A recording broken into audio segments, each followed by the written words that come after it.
Gunfire echoed through the shipping warehouse as three masked Supes tore through steel containers like cardboard, hunting Billy Butcher and his team between stacked crates.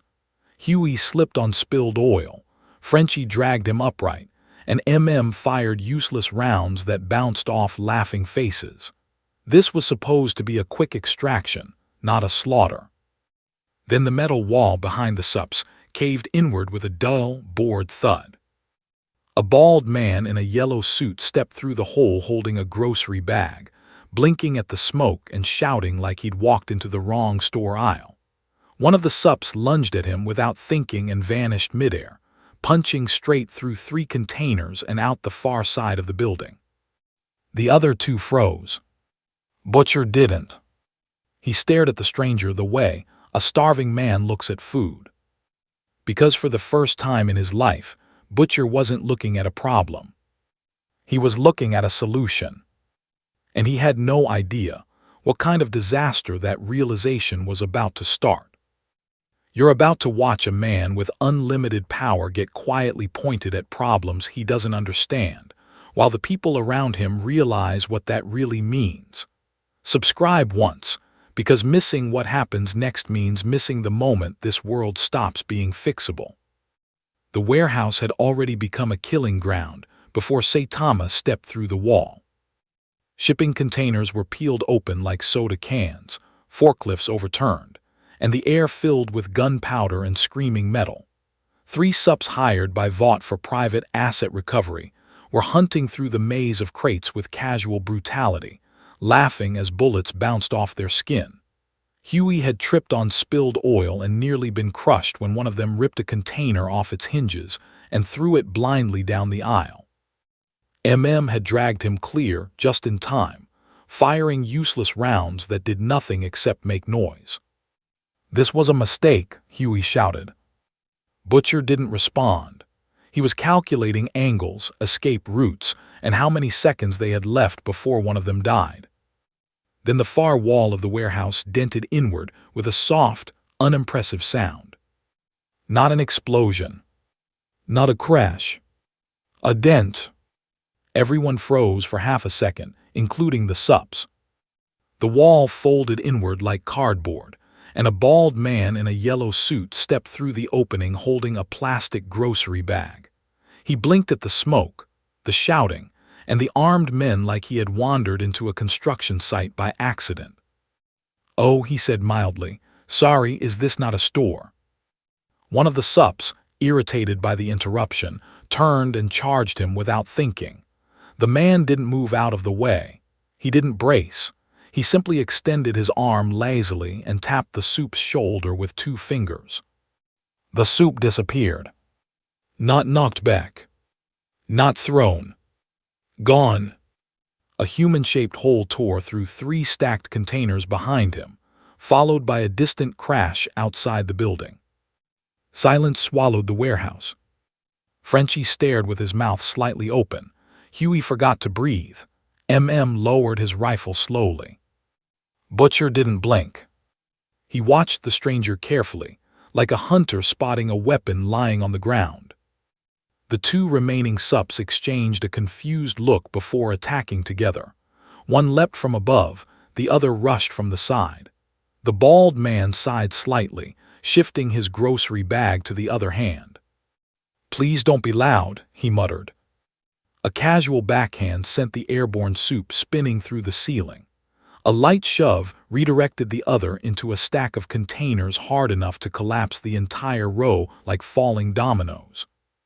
The noise echoed for several seconds before fading into stunned quiet.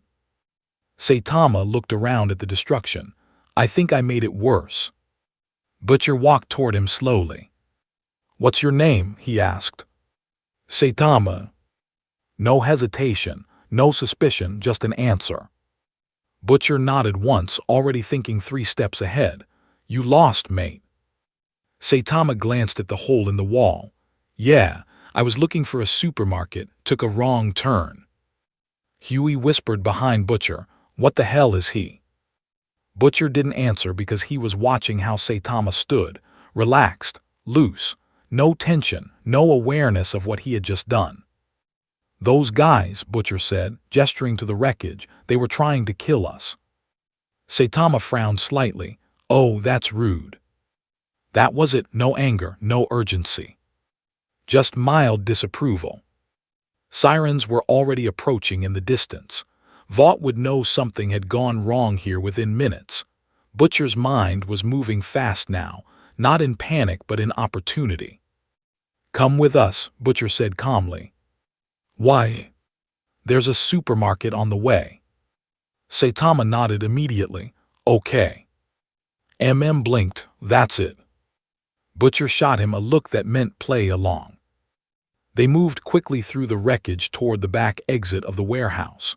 Saitama followed casually, stepping over twisted metal and unconscious Supes like he was navigating a cluttered sidewalk. Huey kept glancing back at the man, trying to process what he had seen. You didn't even try, Huey said. Saitama shrugged. They were loud. Outside, the street was already filling with emergency lights in the distance. Butcher guided them toward an alley where their van was parked. Saitama stopped briefly to check inside his grocery bag. Good, nothing broke. Frenchie leaned close to He is not joking. He truly does not understand what he just did. Nodded slowly. That's what scares me. They piled into the van, Saitama sitting in the back seat between Huey and Frenchie like an awkward passenger on a bus. Butcher started the engine and pulled away just as Vought security vehicles turned onto the street. Where's the supermarket? Saitama asked. Butcher glanced at him through the mirror. Soon. As they drove, Huey kept stealing looks at Saitama. There was no adrenaline in him, no pride. He was looking out the window at passing buildings like he was sightseeing. Behind them, the warehouse sirens grew louder. Inside Butcher's head, something had locked into place with cold clarity. For years, he had hunted Supes with weapons that barely worked, plans that barely held together, and luck that ran out too often. And now, by accident, he had just watched a man erase 3 of them like they were inconvenient furniture. Butcher didn't feel relief. He felt possibility. And that was far more dangerous. Because for the first time, Butcher wasn't thinking about how to survive Supes. He was thinking about where he could point Saitama next. Saitama leaned forward slightly. Are you guys always this tense? No one answered. They were all staring at Butcher now, because they could see it in his eyes. He wasn't panicking. He was planning. And none of them realized, yet that Saitama, sitting quietly in the back seat wondering about groceries, had just become the most powerful thing in Butcher's arsenal without knowing it. Outside, Vought helicopters were already lifting off toward the warehouse. And inside the van, Billy Butcher had just made a decision that would change how this war was fought forever. The van was quiet for the first 10 minutes, except for the low hum of the engine and Saitama occasionally rustling the plastic bag at his feet to make sure the noodles hadn't been crushed. Huey kept glancing sideways at him like he was afraid the man might suddenly do something impossible again without warning. Frenchie watched from the front seat with narrowed eyes, studying Saitama's posture the way a scientist studies an animal that doesn't match any category. Butcher didn't speak at all. He was thinking. Not about what Saitama had done, but about what that meant in practice. 3 Supes erased in under 5 seconds without effort, anger, or intent. That wasn't a weapon in the traditional sense. It was something worse, something you didn't have to aim carefully. You just had to make sure it was nearby when things went wrong.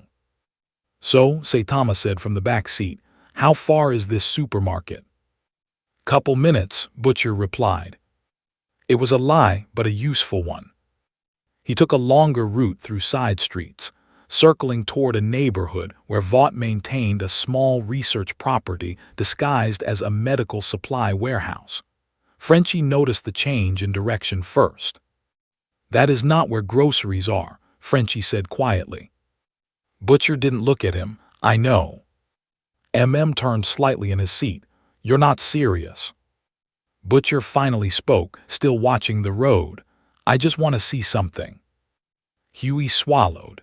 You're going to put him near another problem on purpose. Butcher nodded once. Yeah. Saitama leaned forward between the seats. Did you say something? Just traffic, Butcher said. They pulled into an empty lot across from the warehouse. The building looked ordinary from the outside, but Butcher knew what was inside. A low-level Vought containment site where unstable Supes were held temporarily before being moved elsewhere. He had tried to hit it twice before and failed both times because security was too tight.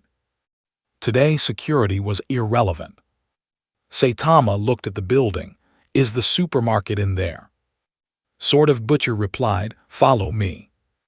They crossed the street casually. Two armed guards at the entrance stepped forward immediately, rifles raised. Butcher didn't slow down. Saitama walked beside him, hands in his pockets. Private property, one guard barked. Turn around. Saitama stopped and looked at Butcher. Do we need to go around? Butcher shook his head. Nah. The guard grabbed Saitama's shoulder to shove him back. He didn't move. The guard blinked in confusion and pushed harder. It was like trying to push a statue. Saitama looked at the hand on his shoulder. Please don't, he said politely.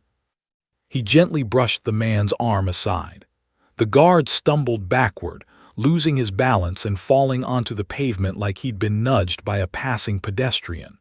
The second guard froze, unsure what he had just witnessed. Frenchie whispered, Mon Dieu. Inside the building, alarms began to chirp as security cameras registered an incident at the door. Butcher didn't rush.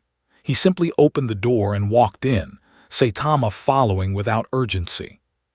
The interior hallway was lined with reinforced doors and observation windows. Behind the glass, shapes moved in padded rooms, Supes that Vought didn't put on posters, Supes they couldn't control. One of the doors burst open as an alarm triggered, and a large, distorted man with elongated arms charged into the hallway, roaring in confusion and rage. He didn't even see Butcher.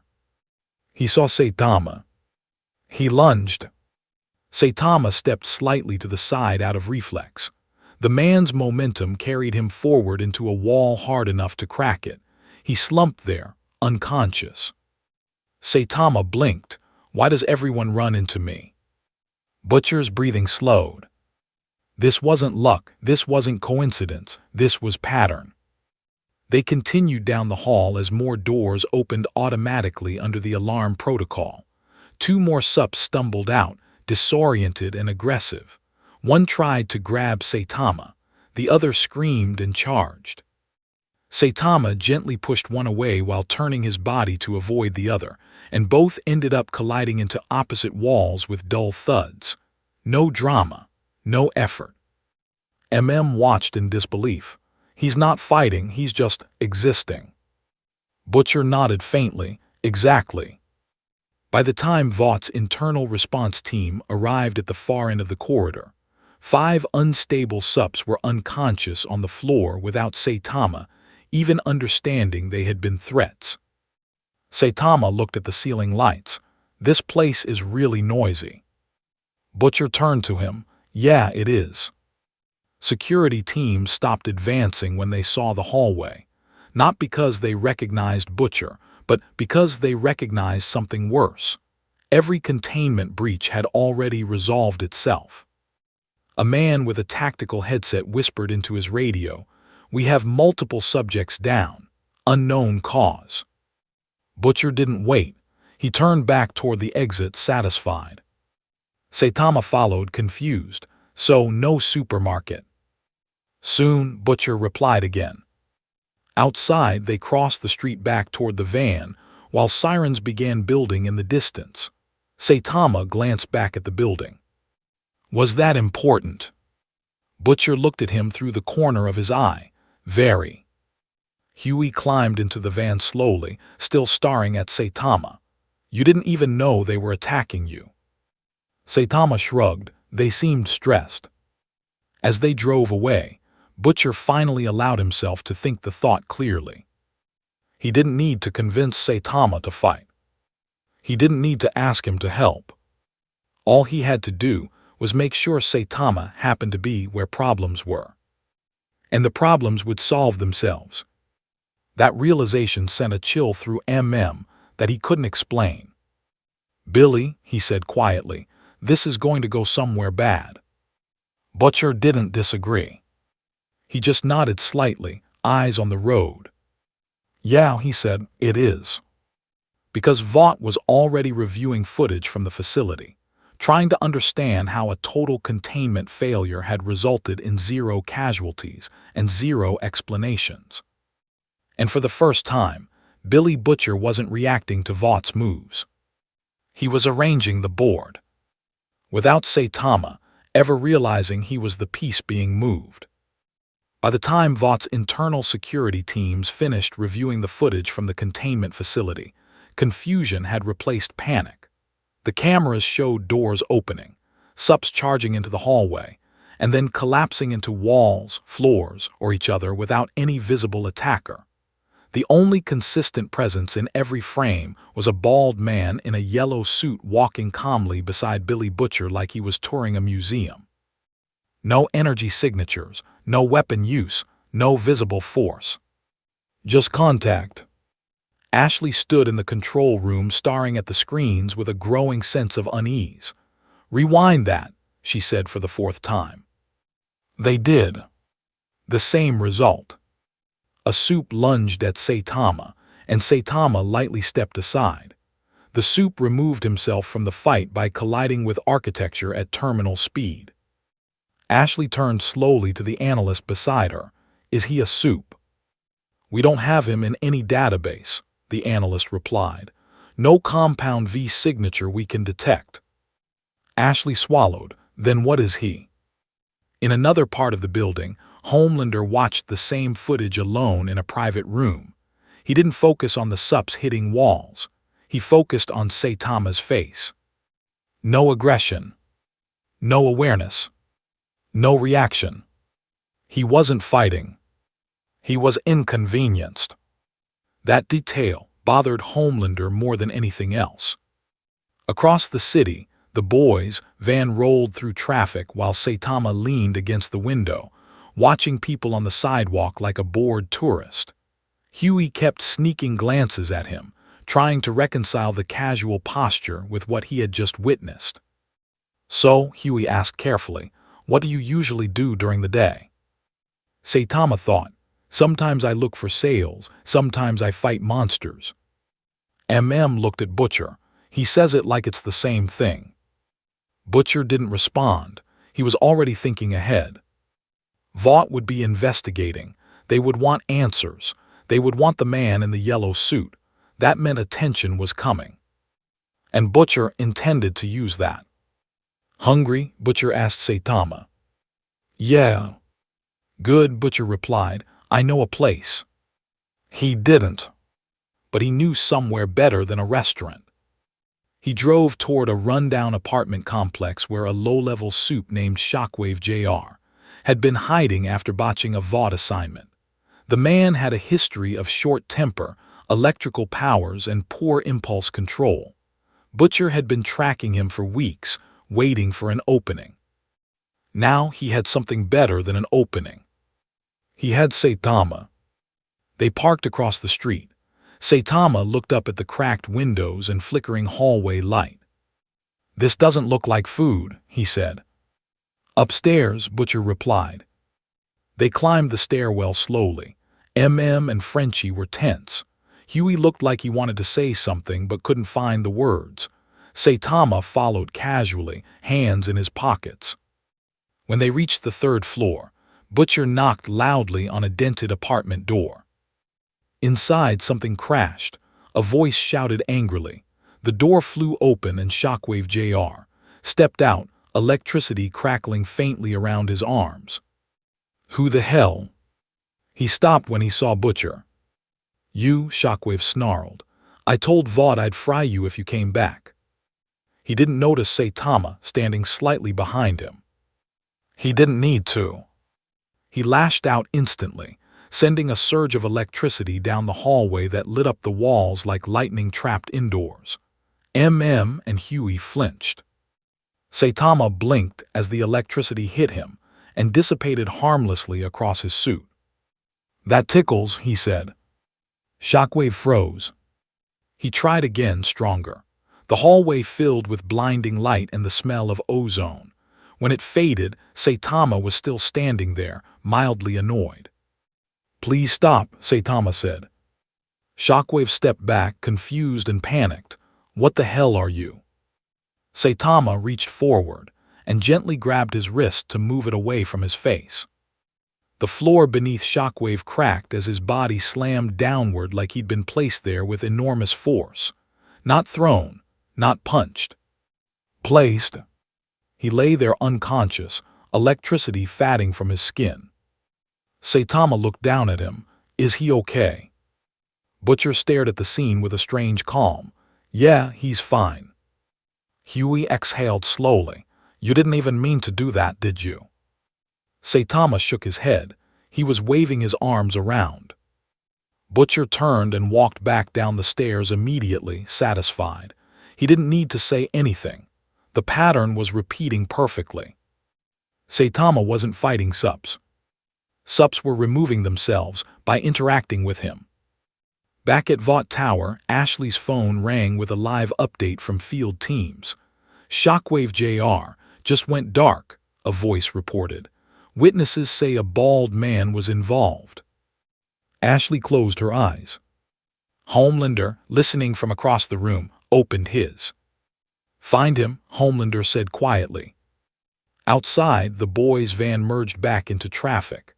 Saitama looked out the window again, uninterested in the unconscious Supe behind them.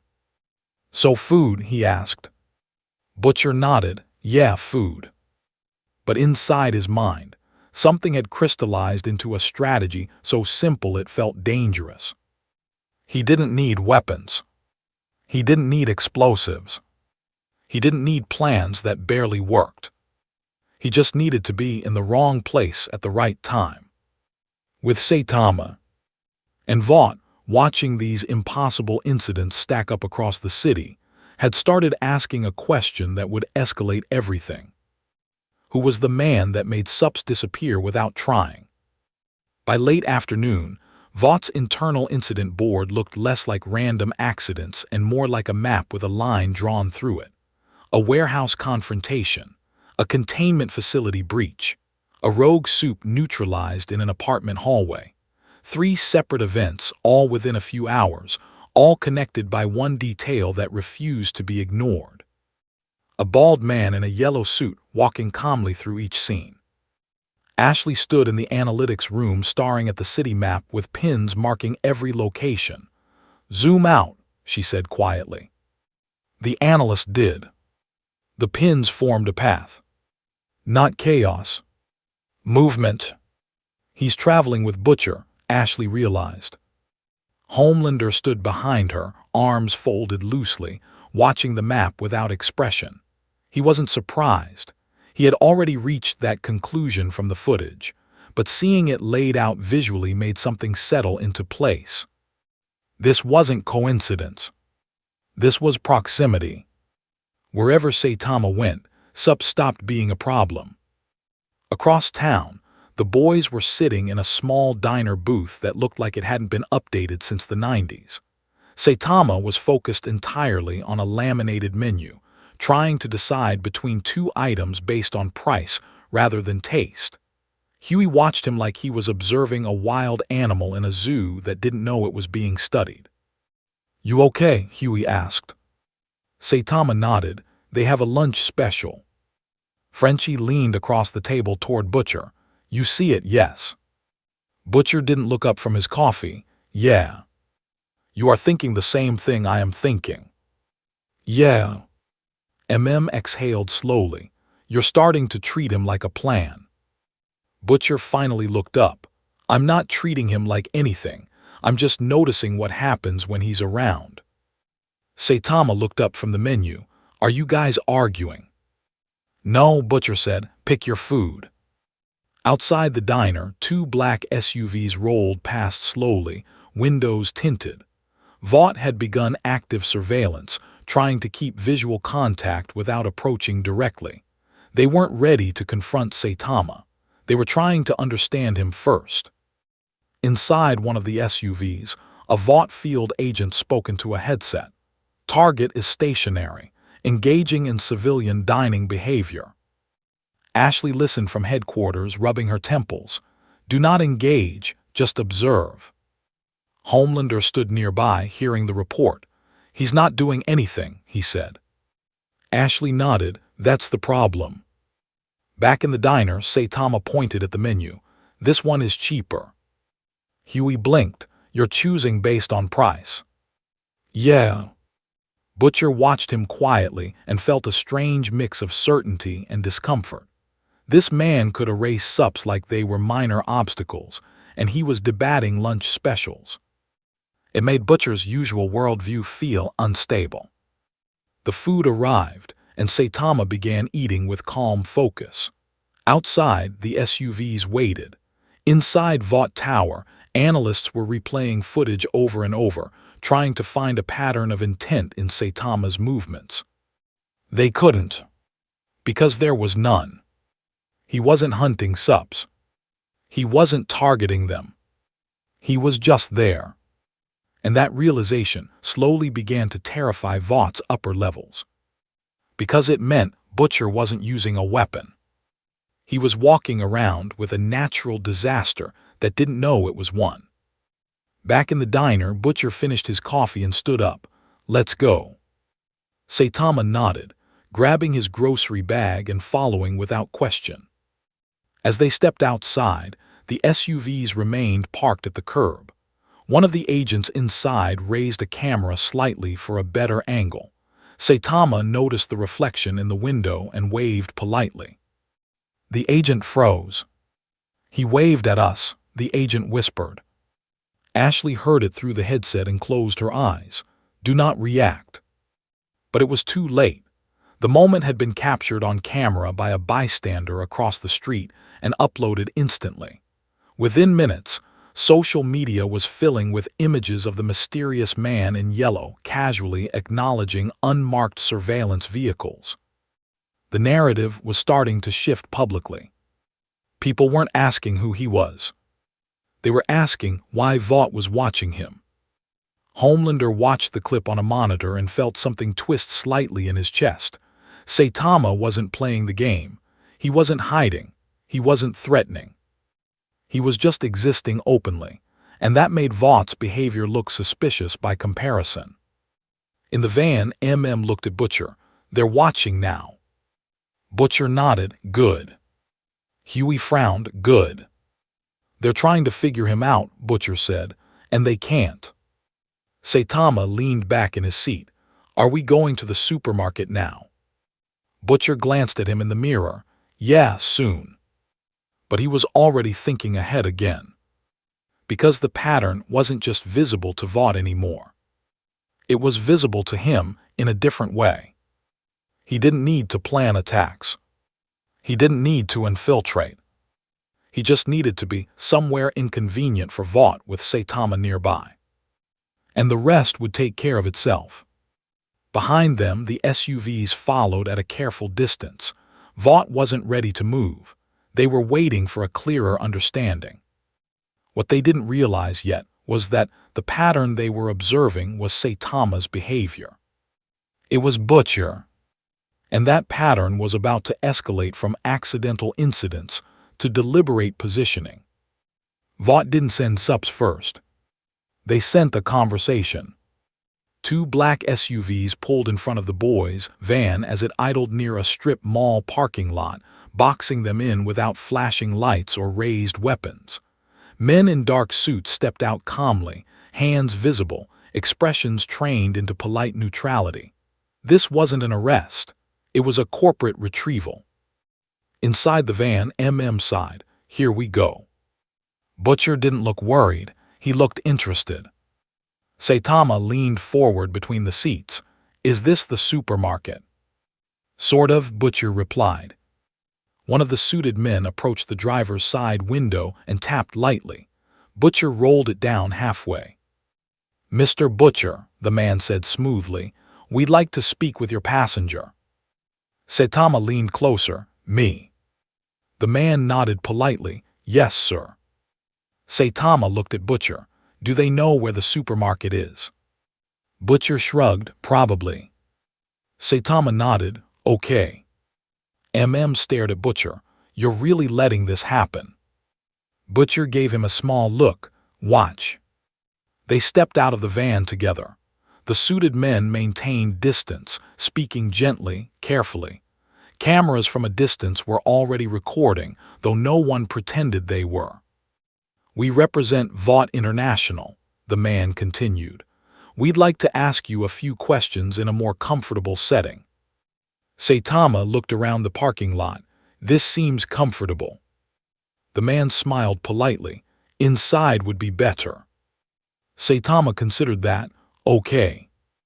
He started walking toward the SUV on his own. Frenchie whispered, "Billy, you are playing with something you do not understand." Butcher watched calmly. "No, they are."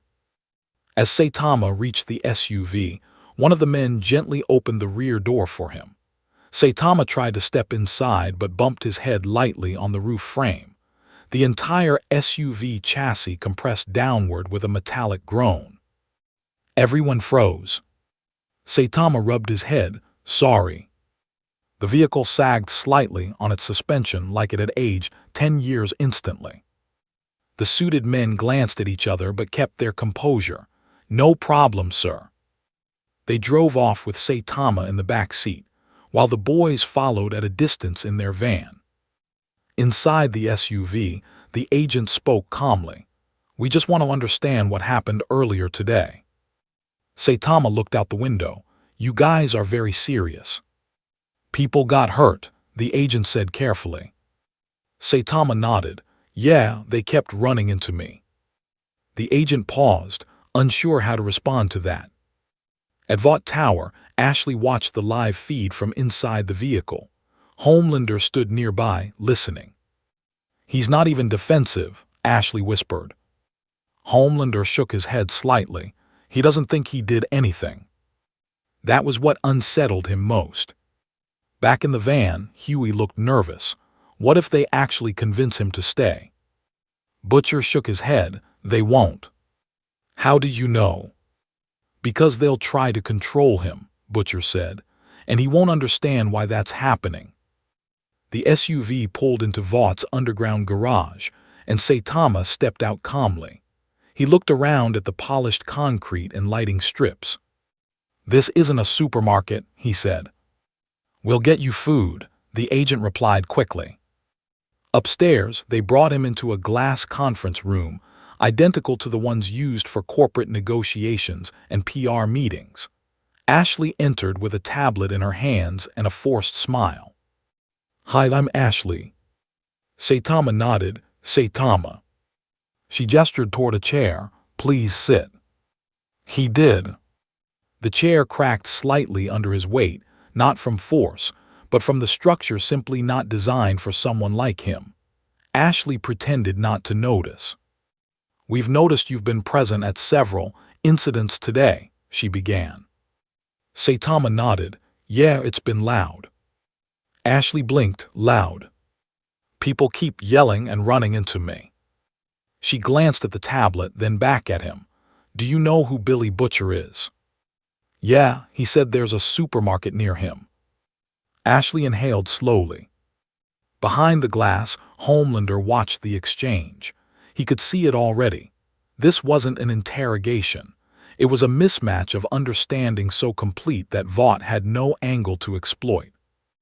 Ashley tried another approach. "Do you know what Supes are?" Saitama shook his head. "Loud people in costumes." Homelander's jaw tightened slightly at that description. Ashley leaned forward. "Those people you encountered today are dangerous." Saitama nodded politely. "Yeah, they seemed stressed." The door to the room opened suddenly as a restrained Supe, agitated from a containment breach downstairs, broke free from escort and charged down the hallway. Security shouted. The Supe burst into the conference room, eyes wild, seeing only Saitama as a target. Ashley screamed and fell backward. Saitama turned his head slightly as the Supe lunged. He raised one hand reflexively to keep the man from colliding into him. The Supe stopped. Not thrown, not hit. Stopped. Like he had run face first into an invisible wall. Then gravity took over, and he slid downward unconscious at Saitama's feet. Saitama blinked. He should watch where he's going. Outside the glass, every Vought employee in view had frozen. Homelander didn't move. He just stared. Because for the first time, he wasn't watching Saitama fight. He was watching Saitama passively erase a problem Vought couldn't contain. And the realization hit him the same way it hit Butcher earlier. Saitama didn't have to be aimed. He just had to be present. By evening, the footage from Vought Tower wasn't just circulating internally. It had reached places Vought didn't control. A secure Department of Defense briefing room filled with quiet, tense officers replayed the conference room clip on a large screen. They watched the restrained Supe break free, charge, and then drop unconscious at Saitama's feet without any visible force applied. No muzzle flash, no weapon, no strike. Just contact with reality that didn't go the way physics said it should. "Run it again," a general said. They did. The same result. One of the analysts leaned forward. "He's not attacking, he's static." "What does that mean?" the general asked. "It means things hit him and lose." That sentence stayed in the room longer than anyone liked. Back at Vought Tower, Ashley was in damage control mode, fielding calls she couldn't dodge anymore. "No, we don't have him registered. No, we don't know how he's doing it. No, he's not currently hostile." Homelander stood near the window of the executive floor, listening without participating. He had stopped trying to categorize Saitama as a threat or an asset. He was starting to understand something worse. Saitama didn't belong to any category Vought, or the military understood. Inside the conference room, Saitama sat quietly in a replacement chair, eating a protein bar someone had handed him. He didn't seem concerned about the unconscious Supe being dragged away by security teams. "Do you guys have any water?" he asked. Ashley handed him a bottle with shaking hands. Outside the building, Butcher and the boys waited in the van again. Watched the tower entrance carefully. "They're not letting him go yet," Huey said. "They will," Butcher replied. "How do you know?" "Because they don't know what to do with him," Butcher said. "And the longer he's inside, the more things will go wrong without him meaning to." As if on cue, another alert went off inside the tower. A maintenance crew accidentally triggered a faulty security door that slammed shut too quickly near Saitama. He turned slightly as it closed, and the reinforced steel bent around his shoulder like soft aluminum foil. Saitama frowned. "This place breaks a lot." Ashley covered her face with one hand. Upstairs, Homelander watched the feed and felt something shift again. This wasn't escalation. This was inevitability. The building itself was failing around Saitama simply because it wasn't built to exist with him inside it. In the Pentagon briefing room, a colonel spoke up. "He's been present at 5 Supe neutralization events in less than a day." The general nodded slowly. "That's not coincidence." "No," the analyst replied. "It's proximity." They began drawing lines on their own map, matching Vaught's internal tracking. A pattern emerged quickly. Where Saitama went, Supes stopped being a problem. Back in the van, Frenchie leaned back in his seat. "The world is beginning to notice what you noticed first." Butcher nodded faintly. "Yeah." Looked at him. "And you're still planning to use that?" Butcher didn't deny it. "I don't have to use it, I just have to stand next to it." Inside Vought Tower, Ashley finally approached Homelander. "The military is asking about him directly now." Homelander didn't turn. What did you tell them? That we're assessing the situation. Homelander nodded slightly. They'll want him. Ashley swallowed. Should we give him to them? Homelander finally looked at her. You can't give someone away who doesn't realize he's being held. That was the problem. Saitama didn't feel contained. He felt mildly inconvenienced. And that meant control was an illusion. Downstairs, Saitama stood up from the chair. So, can I go now?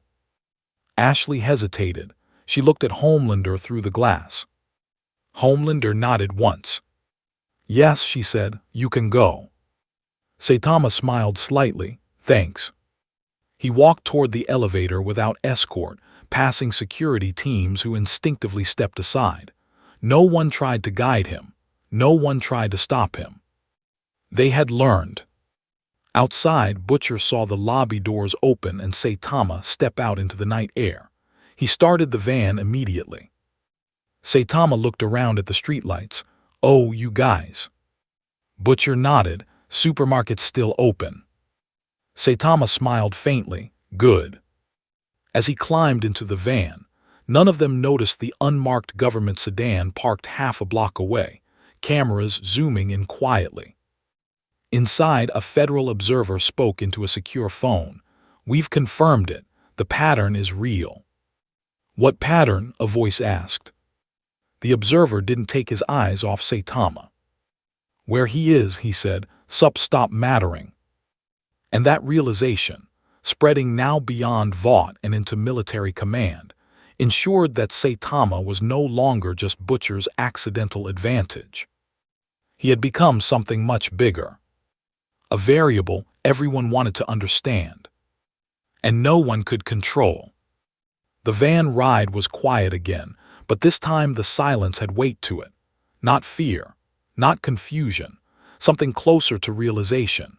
Huey kept glancing at Saitama in the rearview mirror while Saitama stared out the window at neon store signs like he was sightseeing in a new city.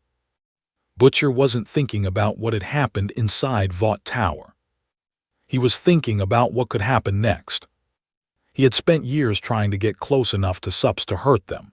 Now he had a man sitting 10 feet behind him who didn't need to get close. Supes got close to him. Finally broke the silence. Billy, don't. Butcher didn't look back. Don't what? Don't start arranging this, said. He's not a weapon. Butcher nodded slightly. I know. That was the unsettling part. He wasn't treating Saitama like a weapon. He was treating him like gravity. Something that didn't have intent, but changed everything around it. Saitama leaned forward. Are we going to the supermarket now? Yeah, Butcher replied, right after a quick stop. Frenchie sighed, of course. They pulled into a parking lot outside a high-end apartment building. Butcher had intel that Translucent's cousin, a mid-tier invisible Supe used for private intimidation jobs, was staying there after a recent incident. Normally, this would have required surveillance, planning, and explosives. Tonight, it required walking inside. Saitama looked up at the building. This one looks expensive. Butcher nodded. Yeah, rich people live here. They entered the lobby together. The receptionist stood up immediately, recognizing Butcher from old internal bulletins. You can't be here. Saitama waved politely. Hi.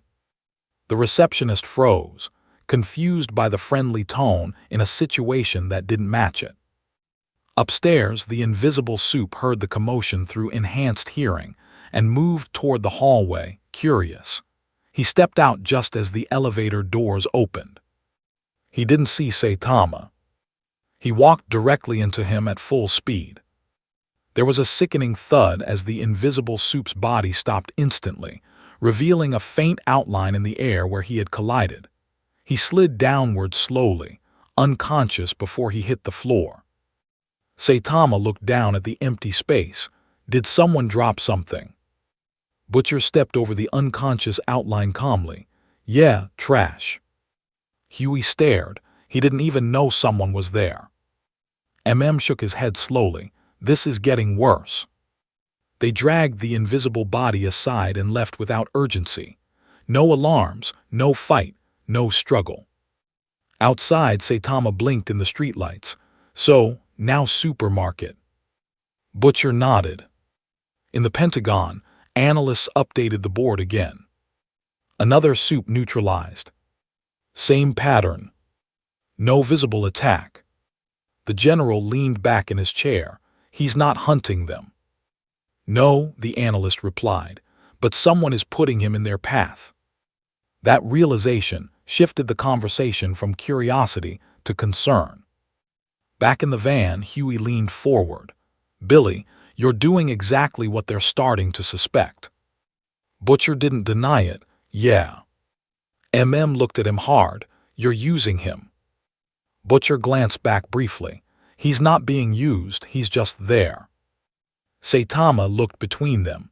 Are we still talking about groceries? Frenchie muttered, yes, always groceries. They finally pulled into a small supermarket lot. Saitama stepped out happily, relieved. Inside, he grabbed a basket and began comparing prices again, unaware that 3 government satellites had shifted orientation slightly to get a better visual on the building. Outside, Butcher leaned against the van and watched through the glass doors. He wasn't smiling. He was thinking about how easy this was becoming. Too easy. For years, every move had cost blood. Now, Supes were removing themselves just by being near Saitama. That kind of efficiency felt wrong, like skipping steps in a process that usually required suffering. Joined him. You feel it too, don't you? Butcher nodded slightly. Yeah. This isn't how it's supposed to work. Butcher exhaled slowly. I know. Inside, Saitama held up 2 identical cans. Why is this one 50 cents more? Huey stared at him. You just walk through a man without knowing it. Saitama shrugged. He should look where he's going. That simple logic was what made the entire situation spiral further out of control. Saitama didn't understand that people were starting to map his movements, study his proximity, and draw conclusions about how Supes were disappearing around him. He thought everyone was overreacting. Outside, Butcher watched him through the glass and realized something uncomfortable. He wasn't the only one noticing the pattern anymore. And once the military and Vought fully understood what he had figured out first, they wouldn't try to capture Saitama. They would try to control where he was. And that meant Butcher's quiet advantage was about to become everyone's strategy.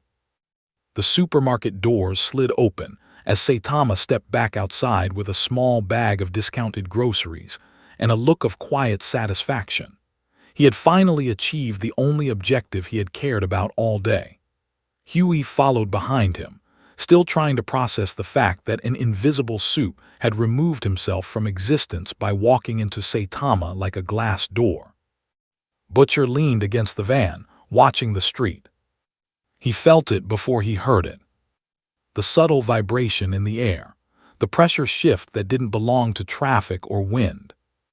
Homelander landed in the middle of the parking lot hard enough to crack the pavement, cape settling slowly behind him. Shoppers screamed and scattered instinctively. Cars stopped mid-lane. Saitama blinked. Oh, it's you. Homelander didn't look at Butcher. He didn't look at the boys. His eyes stayed fixed on Saitama. We need to talk, Homelander said calmly. Saitama held up the grocery bag slightly. I just finished. Homelander stepped closer. Now. Butcher watched carefully. This wasn't rage. This wasn't a confrontation. This was something more focused. Homelander wasn't here to fight. He was here to understand. Saitama shrugged and walked a few steps away from the van, standing casually in the middle of the cracked pavement. Homelander hovered inches above the ground in front of him. You've been very busy today, Homelander said. Saitama nodded. Yeah, people keep running into me. Homelander's jaw tightened slightly. You've neutralized 7 Supes in under 12 hours. Saitama tilted his head. Is that bad? Behind them, Huey whispered, he's counting. Butcher didn't respond. Homelander leaned closer. You're always near Butcher when it happens.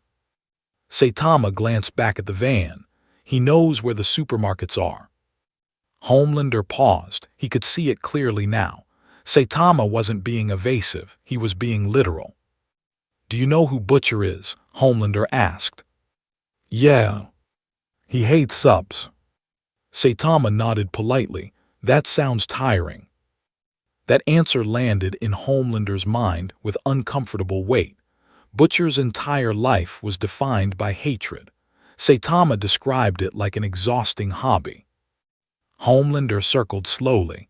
He's putting you near us on purpose. Saitama blinked. Oh. No anger, no betrayal, just new information. Does that bother you? Homelander asked. Saitama thought for a moment. Not really. Homelander stopped moving. Why not? Saitama shrugged. I was going there anyway. Butcher watched from the van and felt a slight chill. Homelander wasn't accusing Saitama. He was trying to expose Butcher's manipulation. And Saitama wasn't reacting to it at all. Homelander stepped even closer. You could end this war in a day if you wanted to. Saitama frowned slightly. That sounds like work. The silence that followed was thick. Homelander studied Saitama's face carefully. No arrogance, no defiance, just honesty. That was what made it impossible to push him emotionally. You don't care about Supes, Homelander said. No, Saitama replied. You guys are just loud. Homelander's eyes flickered briefly red, not in anger but in frustration. He was used to people reacting to him. He didn't know how to talk to someone who didn't. Behind him, MM muttered, he can't get inside his head. Butcher nodded faintly. No one can. Homelander tried one more angle. Butcher is using you. Saitama nodded. Okay. Homelander stared at him. That's it. Saitama shrugged. He didn't ask. That sentence stopped Homelander completely. Because it meant Butcher wasn't commanding Saitama. He was just nearby. And that meant Homelander couldn't accuse Saitama of choosing sides. Homelander turned slightly toward the van. For a brief second, his eyes met Butcher's through the windshield. Butcher didn't look away. For the first time, there was no threat in that stare, just understanding. They both knew the same thing now. Saitama wasn't a weapon. He was an event. Homelander turned back to Saitama. You should stay away from Butcher. Saitama considered that. Do you know where a cheaper supermarket is? Homelander didn't answer. Because he realized in that moment that he had lost something important. He couldn't intimidate Saitama. He couldn't recruit him. He couldn't turn him against Butcher. He couldn't do anything at all. Saitama adjusted the grocery bag in his hand. Are we done? Homelander hesitated, then nodded once. Yes. Saitama walked back to the van without another word.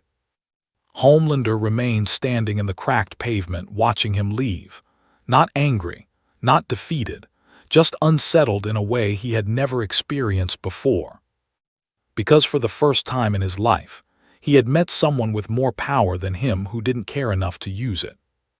And that made everything Homelander was feel smaller. Inside the van, Saitama sat down. He talks a lot. Butcher started the engine. Yeah, he does. As they drove away, Homelander stayed where he was for several seconds, watching the van disappear into traffic.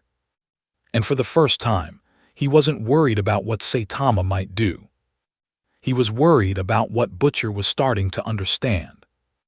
The road ahead of the van lit up with red and blue before Butcher even had time to curse.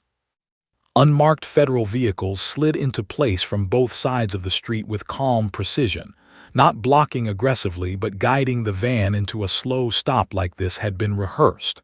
No sirens, no shouting, just disciplined containment. Saitama looked up from his grocery bag. Traffic. Yeah, Butcher muttered, something like that. Men in tactical jackets stepped out, not pointing weapons, not rushing forward. They approached like negotiators, not soldiers.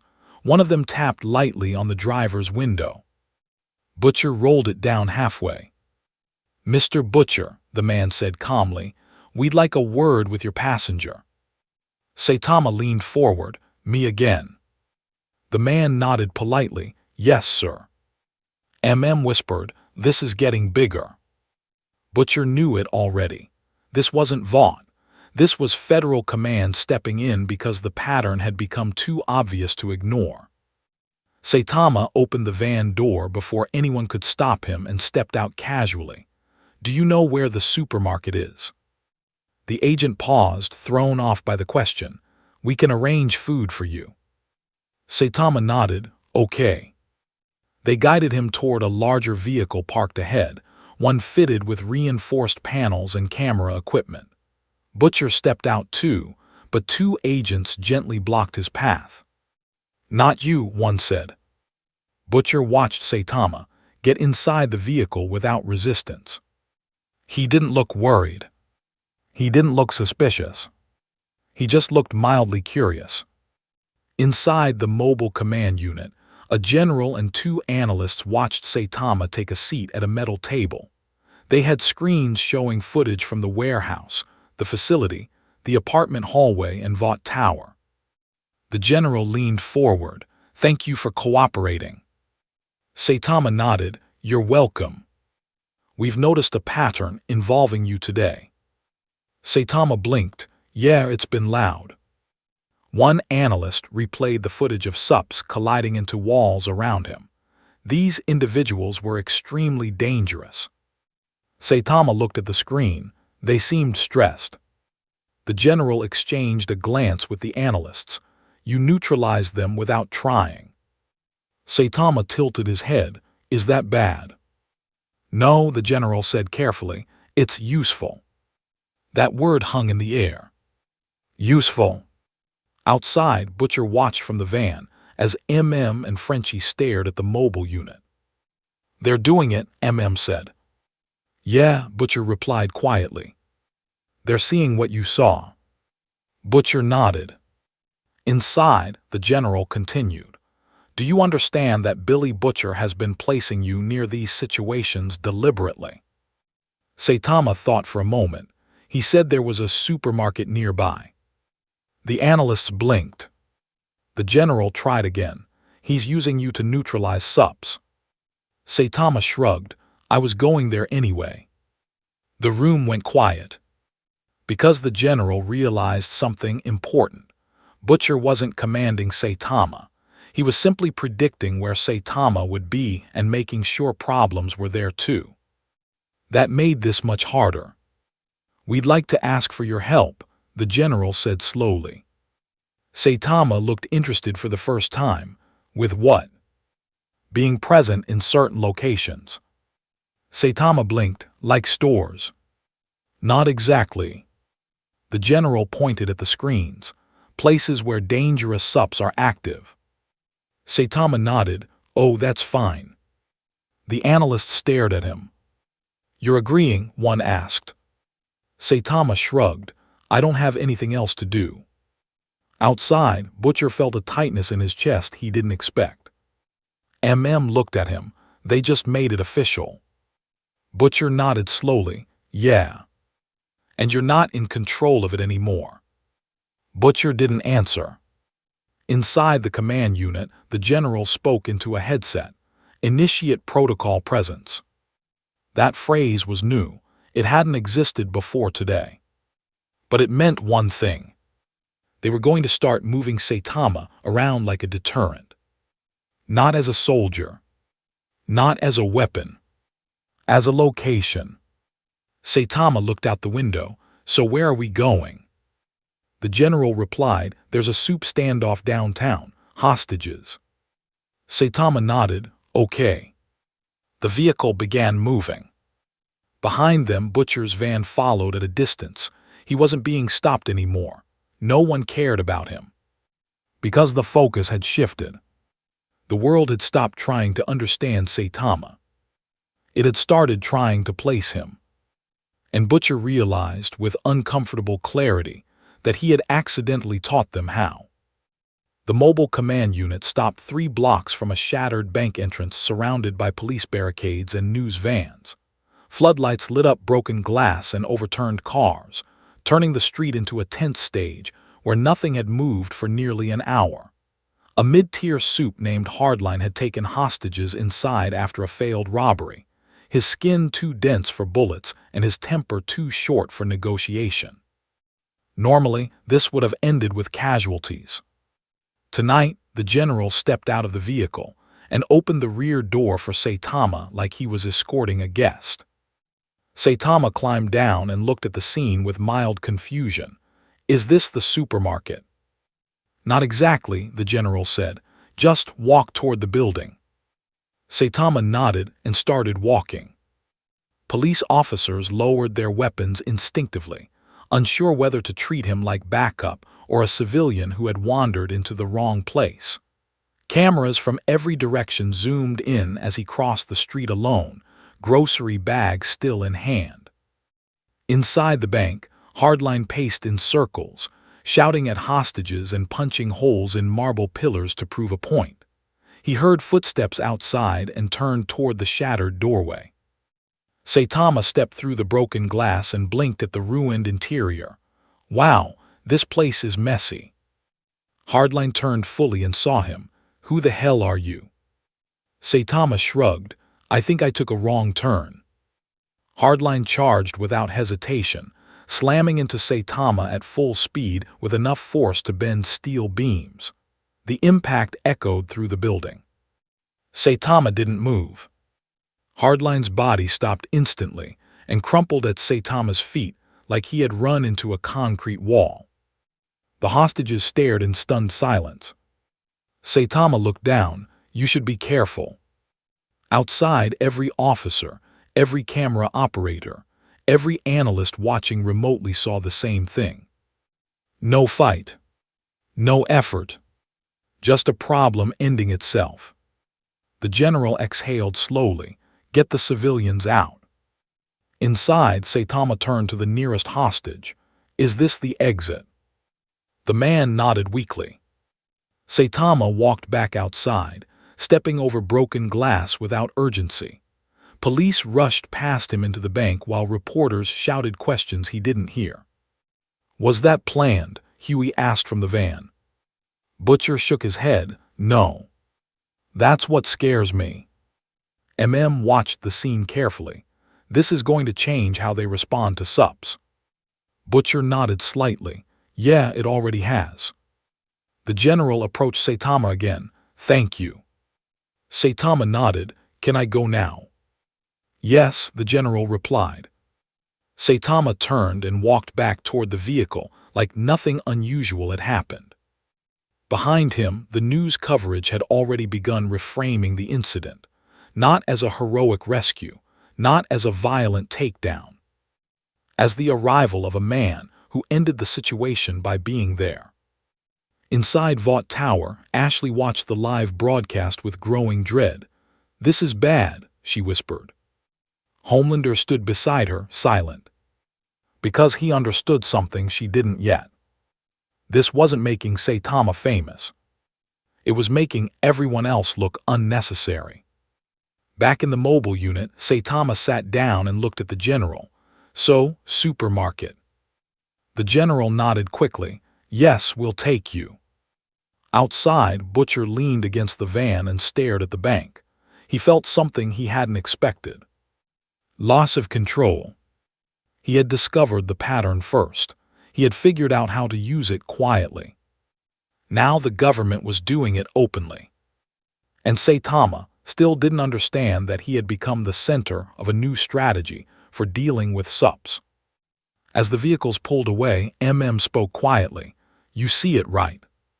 Butcher nodded. They're not asking for his help, said. They're scheduling his presence. Butcher watched Saitama through the tinted glass as the vehicle passed. Yeah, he muttered, and that's going to go wrong. Because Saitama wasn't a plan. He was an accident that worked. And accidents don't stay predictable when too many people start relying on them. The supermarket trip was quiet, almost awkward. 2 federal agents followed Saitama through the aisles at a respectful distance, pretending to browse while clearly watching him compare prices with intense focus. Other shoppers glanced at him occasionally, whispering after recognizing him from the news clips already circulating online. Saitama didn't notice. He was debating between 2 brands of noodles again. The agent spoke softly into their headsets. Target is stationary, engaged in civilian shopping behavior. Outside, the command vehicle waited with the engine running. The general was already receiving updates about another Supe incident across town, a domestic dispute escalating into violence. Normally, they would send police, maybe a negotiator. Now, they were waiting for Saitama to finish shopping. Back in the aisle, Saitama paused and looked around. The agent stopped too. "Why are you still here?" he asked. One of them smiled politely, "Just making sure you're safe." Saitama nodded slowly, but something in his expression changed for the first time that day.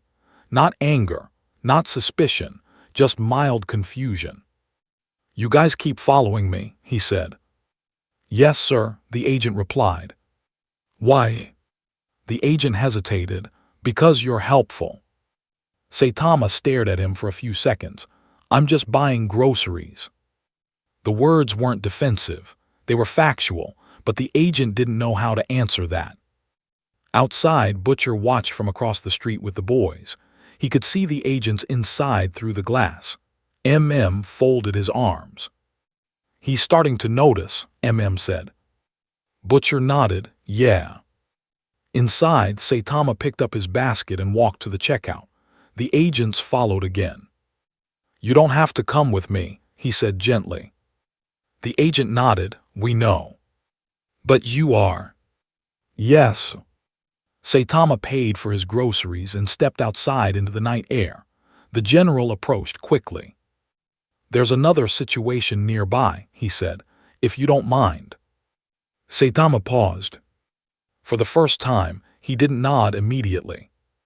"You guys keep taking me places," he said. The general blinked, "Only where you're needed." Saitama frowned slightly. "I didn't say I wanted to go." That small sentence hit harder than shouting would have. The general didn't have an answer ready. Across the street, Butcher felt the shift instantly. "This is it," he muttered. Inside Saitama's head, nothing complex was happening. No suspicion of conspiracy. No realization of manipulation. Just a simple thought forming. Every time he tried to do something normal, people redirected him somewhere loud. And he was getting tired. "I was going to go home," Saitama said. The general hesitated. "Of course, after this one last." Saitama shook his head lightly. "No." That word wasn't angry. It wasn't forceful. It was final in a way that didn't invite argument. The agents glanced at each other. The general stepped back slightly, understood. Saitama nodded and started walking down the sidewalk alone. No escort. No vehicle. No plan. Across the street, Butcher watched him go. Huey looked at him. "You're not going to stop him." Butcher shook his head slowly. "No." Because he understood something now that the government didn't. Saitama had never agreed to any of this. He had just gone along with it because he had nothing better to do. And now he did. He wanted to go home. Behind Saitama, the command team stood still, unsure what to do. They couldn't force him. They couldn't guide him. They couldn't even ask again without risking something they didn't understand. The general spoke quietly into his headset. "Stand down, let him go." Inside Vought Tower, Homelander watched the live feed of Saitama walking alone through the city streets with a grocery bag in his hand. No one escorting him. No one directing him. He understood what had just happened. Saitama had noticed the pattern.